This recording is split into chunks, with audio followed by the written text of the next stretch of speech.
कला मंच में आप सभी का स्वागत है।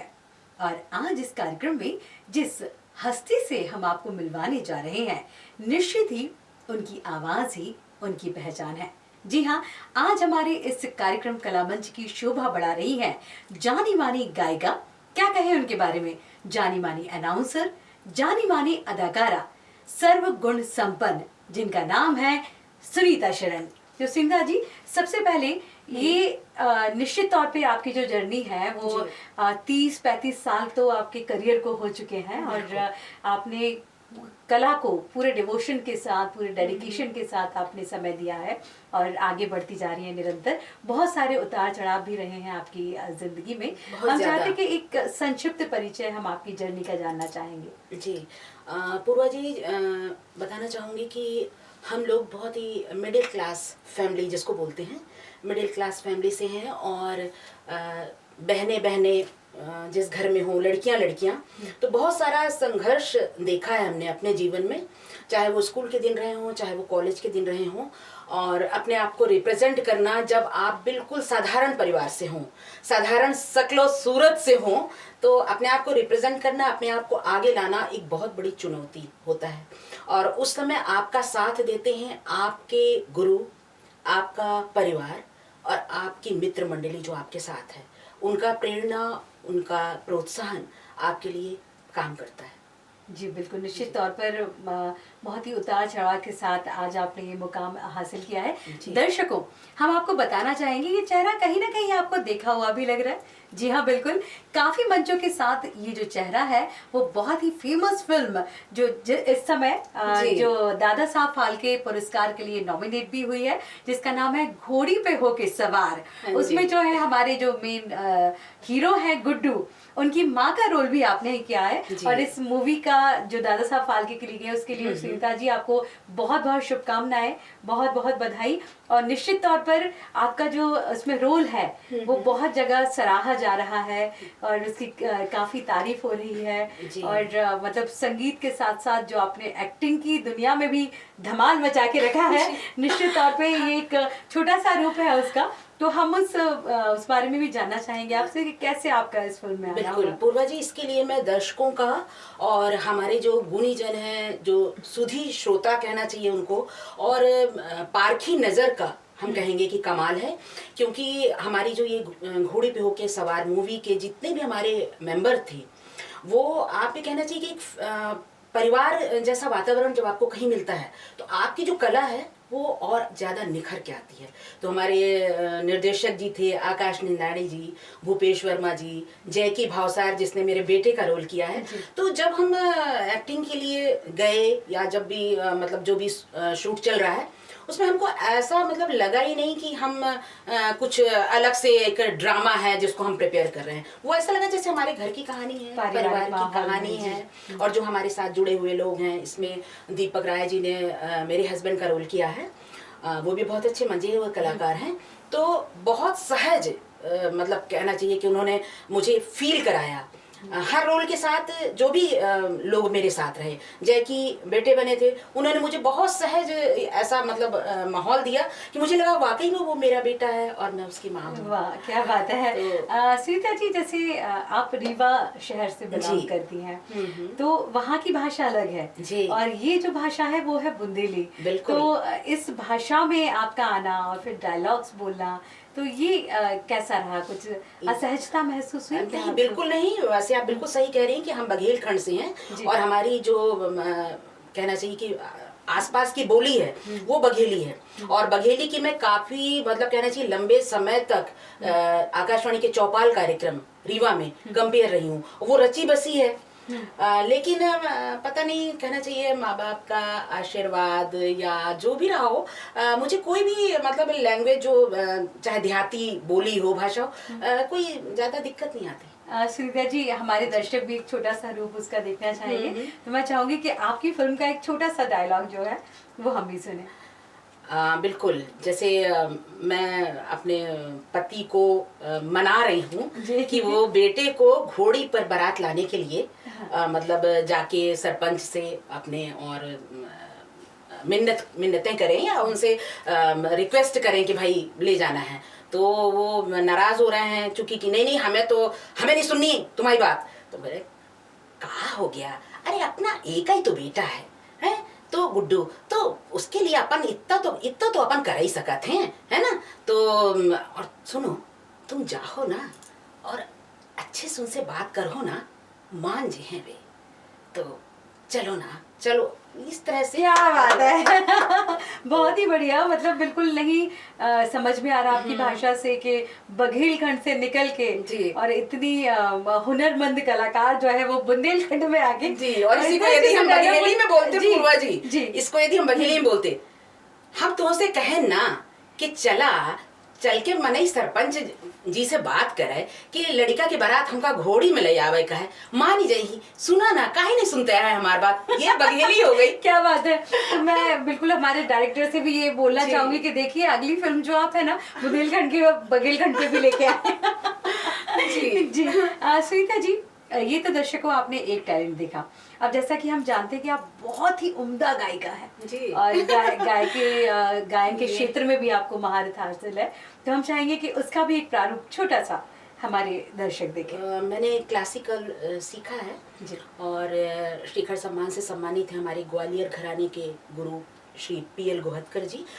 वो हमारे कॉलेज के दिनों के गुरु हैं और हम उस फैमिली को बिलोंग करते हैं जहाँ मतलब आपको क्लासिकल सीखने के लिए किसी के यहाँ जाने की और ना इतनी सुविधा है कि आप किसी के यहाँ जा, सिर्फ कॉलेज में जितना सीखा अपने गुरुओं से उतना ही सीखा है।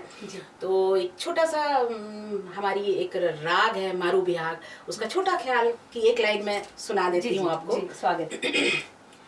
कहू के मन को लुभावन जात है, कहू के मन को लुभावन जात है, अलबेली नार कर कर सिंगार, कहू के मन को लुभावन जात है, बात बनावत नई बार बार, बात बनावत नई बार बार, बड़ी भोली भाली अतही गवार, कहू के मन को लुभावन जात है।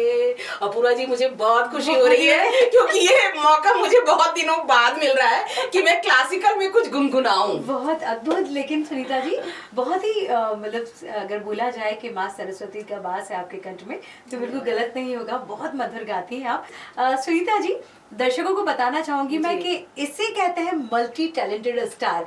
अब आपने एक्टिंग देखी, इसके बाद आपने गाना सुना, अब मैं चाहती हूँ कि दर्शक जब आपको सुन ही रहे हैं तो एक छोटा सा पार्ट आकाशवाणी का भी हो जाए। आप आकाशवाणी और दूरदर्शन की भी एक ग्रेट कलाकार हैं, तो किस तरह से आप आकाशवाणी में प्रेजेंटेशन देती हैं? अब देखिए, सबसे पॉपुलर प्रोग्राम है हमारे यहाँ फोन करें गीत सुने जी। उसमें दर्शक हमारे जो फोन करते हैं, है ना, हम बोलते हैं हेलो, हाँ जी स्वागत है आपका, कृपया अपना नाम बताएं। वो उधर से बोलते हैं मैं फला फला जगह से फला विकास जी बोल रहा हूँ। हाँ विकास जी, तो बोलिए आप क्या सुनना चाहेंगे?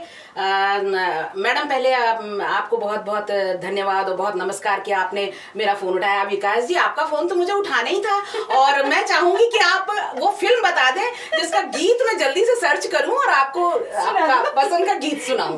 तो फिर वो अपनी फिल्म के गीत बताते हैं कि फला गीत, कभी कभी ऐसा हो जाता है कि हमें वो गीत नहीं मिल पाता, या कभी कभी ऐसा भी होता है कि कुछ गीत है जिन्हें हम ऑन एयर नहीं दे सकते, तो फिर हम उनसे सॉरी बोलेंगे। कभी कभी हमारे श्रोता नाराज भी हो जाते हैं इस बात को लेके, तो मना लेते हैं हम उनको, श्रोताओं से ऐसे जुड़ते हैं।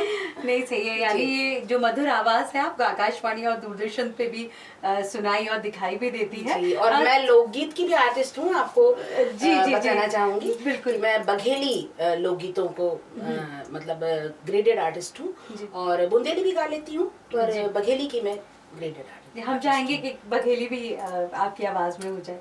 देखिए, होली अभी अभी गुजरी है तो मैं एक होली का गीत छोटा सा सुना दूंगी आपको। मारत है पिचकारी नयन तुक, मारत है पिचकारी, मारत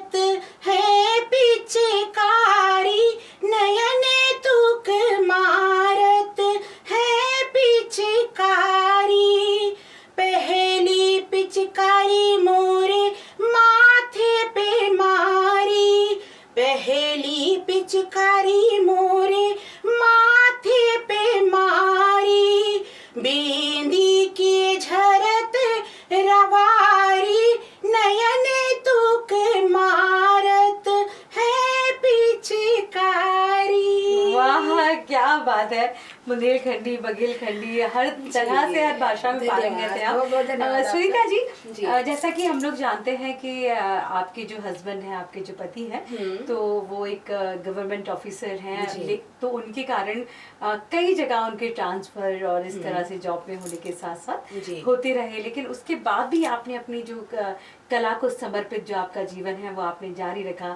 तो किस तरह से फिर आपको क्या उतार चढ़ाव आते हैं जब इस तरह से चीजों का सामना करना पड़ता है? ये आपने बहुत मतलब काम की बात पूछी है एक घरेलू महिला के लिए। मैं बाहर जितने काम करती हूँ उतनी ही शिद्दत से मैं घर के काम निभाती हूँ, और मुझे अच्छा लगता है कि मतलब हालांकि इसके लिए मुझे बहुत सारे सेक्रीफाइसेस करने पड़े, बहुत सारी चीज़ें जो मुझे बहुत पसंद थी छोड़नी पड़ी, पर मेरा मानना है कि आप बाहर काम कर सकते हो और घर की भी जिम्मेदारी पूरी तरह से निभा सकते हो, बशर्ते कि आपकी फैमिली, आपका परिवार आपके साथ हो, सहयोग करे। तो मेरे पति ने मतलब मुझे कभी किसी चीज के लिए रोका टोका नहीं कि नहीं अभी एक्टिंग नहीं करनी है, या ये रोल नहीं करना है, या आपको सिंगिंग में यहाँ नहीं जाना है, या ये नहीं करना सब। और खासकर मेरे बच्चे जो हैं वो भी मुझे हमेशा सपोर्ट किया। मेरी बिटिया जो है वो आज भी मुझे कहती नहीं नहीं मम्मा आप घर पे ही लगे रहोगे, बस यही करते रहोगे, नहीं आपको जाना है आप जाओ, बेटा मेरा नहीं आपको ये करना है। तो ये चीज जो है ना आपको आगे बढ़ने में बहुत यानी मतलब अगर मन में लगन हो और कुछ करने का जज्बा हो, तो ये शहर अगर या कुछ भी चेंज होता है तो उसका हमारी प्रतिभा पर कोई असर नहीं करता। अगर हम चाहते हैं तो राह मिल ही जाती है हमको। सुनीता जी, आगे भी आपकी कुछ प्रोजेक्ट वगैरह हैं? अभी आपने जैसे इतनी बड़ी फिल्म की है जो पूरे देश में धूम मचा रही है, और आपको बताना चाहूंगी हॉट स्टार पर ये मूवी उपलब्ध है, घोड़ी पर होके सवार। जी तो सबसे पहले तो पूर्वा जी मैं ये बताना चाहूंगी कि घोड़ी पे होके सवार को सेकंड पार्ट बनाने के लिए भी हम लोगों को अनुमति मिल गई है, सहमति मिल गई है कि इसका सेकंड पार्ट। तो पहला तो यही होगा, और उसके बाद भी कुछ नाटक हैं जिनसे मैं जुड़ी हूँ वो पूरे करने हैं, और मूवी जब जो मिल जाए। मतलब मेरा ऐसा कोई ये नहीं रहता है कि नहीं नहीं मुझे एक मतलब मेरी एक पकड़ है या मुझे सिर्फ इसमें ही। मुझे लगता है कि जो मैं कर सकती हूँ और पूरे शिद्दत से जिसे मैं निभा सकती हूँ वो मैं करूँ। क्या कभी आप इतना सुरीला आप गाते हैं, क्या कभी आपने विचार किया कि आपको खुद का कभी एक एल्बम लेकर आना चाहिए, या कंपोज भी जैसे आप करते हैं, तो इस तरह की कुछ अभिलाषा आपकी? बिल्कुल सही कह रही हैं आप। बहुत सारे मन में बहुत आपकी चाह होती है, बहुत सारी इच्छाएं होती हैं, लेकिन हर किसी को सब कुछ मिले ये मुझे ऐसा लगता है कि वाकई में हर किसी को हर चीज समय पर नहीं मिलती। मुझे ऐसा लग रहा है कि जैसे वाकई में एक नई राह या एक नई दिशा आपका ये जो इंटरव्यू है और आपकी जो सोच है जो जिसको लेके आप मुझे आगे बढ़ रही हैं, तो मुझे लगता है वाकई मुझे एक नई दिशा मिलेगी। नहीं, निश्चित तौर पर सुनीता जी, क्योंकि कहते हैं कि कला है और कलाकार को पहचान, जब वो कला हमारी लोगों तक पहुंचती है तभी एक कलाकार को और कला को पहचान मिलती है और मुकम्मल एक स्थान उसको मिलता है। सुनीता जी, जिस तरह से आप मंच पे परफॉर्म करती हैं और हर क्षेत्र में है, उसके साथ आप परिवार के दायित्व भी संभालती हैं, तो आपको इनमें सबसे ज्यादा आपका पसंदीदा काम क्या है? गायन है, एक्टिंग है, या लोकगीत आप जो गाते हैं? सबसे पसंदीदा है मुझे गायन। मुझे कोई यदि कहे कि आपको आज सारा दिन सिंगिंग करनी है, तो मैं चुपचाप बैठ के एक कमरे को बंद करके और दिन भर सिंगिंग करूं। और फिर उसके दूसरे नंबर पर आता है एक्टिंग। मुझे एक्टिंग भी बहुत पसंद है, और हर तरह के रोल, चाहे वो कोई झगड़ालू महिला का रोल हो वो करना भी मुझे बहुत पसंद है। सीरियस एकदम मतलब जो रोती हुई महिला, एक मैंने नाटक किया था आकाशवाणी में, और मुझे कहने में बहुत गर्व महसूस हो रहा है कि शुरुआत मेरी जहाँ से हुई वो श्री योगेश त्रिपाठी जी हैं, बहुत बड़े लेखक हैं। उनका आशीर्वाद मुझे हमेशा से प्राप्त रहा, और डॉक्टर किशोर सिन्हा जी आकाशवाणी के पैक्स थे, उन्होंने भी मुझे आगे बढ़ने में बहुत मदद की। मैडम प्रतिभा जैन, वो भी लेखिका हैं, उन्होंने मुझे बहुत मतलब हमेशा प्रोत्साहन दिया। तो योगेश त्रिपाठी जी का एक नाटक था जिसमें एक प्यासी मीन नाम है उसका, और उसमें एक 80 साल की महिला का किरदार था, और उस समय मेरी उम्र मतलब मुश्किल से 22-23 साल की रही होगी, और वो चैलेंजिंग रोल था। और योगेश जी का कहना था कि नहीं, वो रोल आपको ही करना। और 80 साल की वृद्ध महिला जो एकदम मतलब जीर्ण शीर्ण है और मृत्यु शैया पर पड़ी हुई है, तो वो रोल उन्होंने मुझसे कराया। और वो रोल जब रेडियो पर प्रसारित हुआ तो लोगों ने बहुत सराहा, और उनको आश्चर्य हुआ कि मतलब ये इस एज की कोई लड़की, ये 80 साल का। हम भी चाहेंगे कि आपको कुछ, अगर आपको याद हो जी उसका कुछ अंश, तो हम भी सुनना चाहेंगे। उसमें जो महिला है वो वैसे तो काफ़ी लंबा समय हो गया इसको, पर वो जो महिला है वो अपने पूर्व प्रेमी से बहुत सालों बाद मिलती है इस उम्र में। तो उसकी जो कहना चाहिए आक्रोश है अंदर का, वो भी फूटता है कि उस समय तुम हमको छोड़ के चले गए थे। तो वो कहती है, अब आए हो तुम मुझे लेने, अब आए हो तुम मुझसे मिलने। ये चूंकि ऑडियो था, इसमें एक्टिंग तो थी नहीं, तो अब आए हो तुम मुझसे मिलने, जब तुम देख रहे हो कि मैं जीर्ण शीर्ण होकर मृत्यु शैया पर पड़ी हूँ। इस टाइप का था वो थोड़ा। तो भूल गया अब तो, मुझे काफी समय चुकी हो गया। सही बात है, एक प्रतिभावान व्यक्ति के लिए ये वो उदाहरण है कि कुछ भी नामुमकिन नहीं है। कुछ भी नामुमकिन नहीं है। और ये संभव हुआ, मेरे जो राइटर और डायरेक्टर थे योगेश जी, उन्होंने मुझे मतलब कहा कि नहीं नहीं कर सकती हो आप। और उनका कहना चाहिए कि उनकी प्रेरणा और प्रोत्साहन जो है वो तब भी मेरे साथ थी और आज भी मेरे साथ है। बिल्कुल। सुनीता जी, आपकी जो जर्नी है संगीत की, कला की, रंगमंच की, ये ऐसे ही निरंतर चलती रहे। हम आपकी आवाज़, आपकी अदाकारी और इसी तरह से सुनते रहें, आपके लोकगीत भी सुनते रहें, गायन भी सुनते रहें। और हम चाहेंगे कि जल्द ही आपका एल्बम भी, जो आपका सपना है, वो रिलीज हो और वो हम सबके सामने हो। बहुत बहुत धन्यवाद।